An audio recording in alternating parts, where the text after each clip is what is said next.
Bismillahirrahmanirrahim. Perkenalkan, nama saya Rosmala Dewi Narmadana Bugiasa dengan NIM 1054211000318. Baik, di sini saya akan menjelaskan sedikit tentang keterampilan klinik apusan tinja.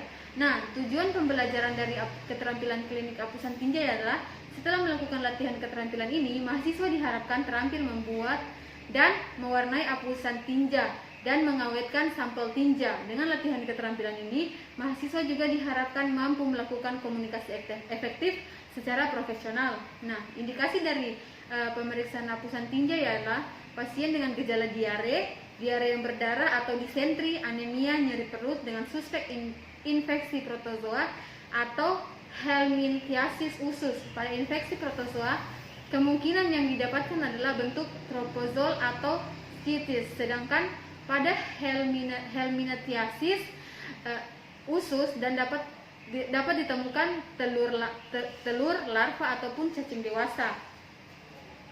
Nah, adapun persiapan alat dan bahan yaitu pertama meja kerja, kedua sabun cuci tangan, ketiga wastafel dengan air mengalir, keempat sarung tangan, kelima tempat sampah medis, dan keenam tempat sampah non medis. Nah, pembuatan apusan dan pengawetan sampel tinja adalah sampel tinja di dalam pot, kedua kaca objek dan penutup kaca objek, ketiga larutan saline solution, keempat larutan Lugol's iodine 1%, kelima pipet 2 buah, terus ada spidol permanen, kayu aplikator atau tusuk gigi, dan ada tisu kering. Nah, pengawetan tinja kita menggunakan selotip, kayu aplikator, pot berisi tinja, label, pulpen atau spidol permanen untuk menulis nama pada label pasien, vival volume 20 mm dengan tutup 2 buah, larutan formalin 10% dan larutan polivinil alkohol. Nah, prosedur kegiatan atau pembuatannya, pertama, menjelaskan kepada pasien mengenai tujuan pemeriksaan sampel tinja, memberikan jaminan keberhasilan pemeriksaan dan meminta persetujuan dari pasien. Nah, kedua, meminta sampel tinja pasien dengan membentuk pot tinja yang sudah diberi label identitas dan nomor rekam medik. Yang ketiga, menyampaikan cara pengambilan sampel tinja yang baik, yaitu ada dua, masih dalam keadaan segar dan segera dibawa ke laboratorium dalam waktu 1-2 jam, kurang lebih 30, idealnya itu kurang lebih 30 menit setelah dikeluarkan. Yang kedua, tidak terkontaminasi oleh urin dan atau kotoran lain.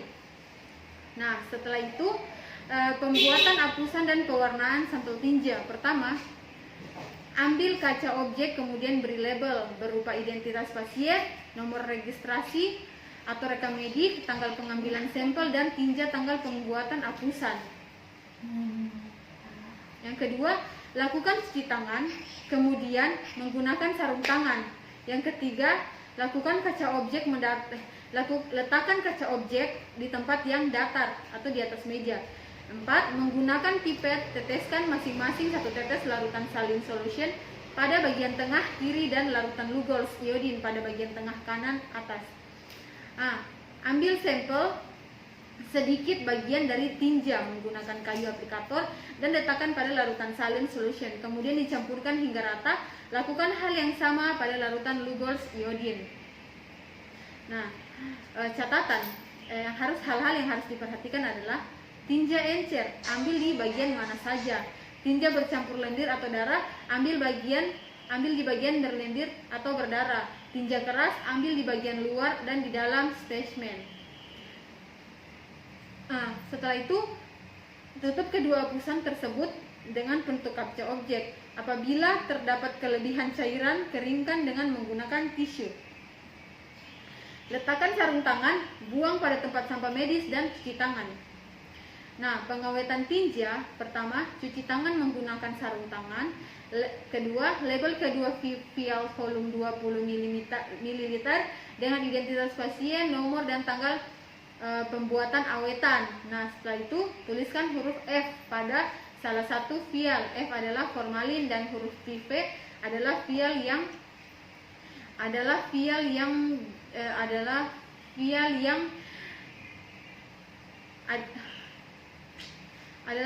vial yang PV adalah polyvini.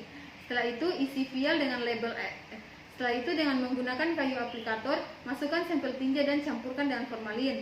Campurkan dengan baik hingga tidak ada lagi gumpalan sampel tinja yang diambil dengan terlalu banyak. Cukup hingga 2 sampai 3 atau 3/4 dari volume vial. Nah, setelah itu lakukan hal yang sama pada vial berisi polivinil.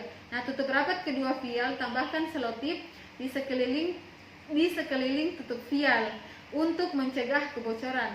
Nah, letakkan vial ke dalam kotak dan kontainer dan pastikan dalam keadaan aman dan tidak pecah. Nah, lepaskan sarung tangan, kemudian cuci asepsis.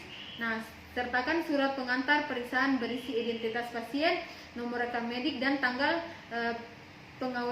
tanggal pengiriman dan keadaan klinis pasien.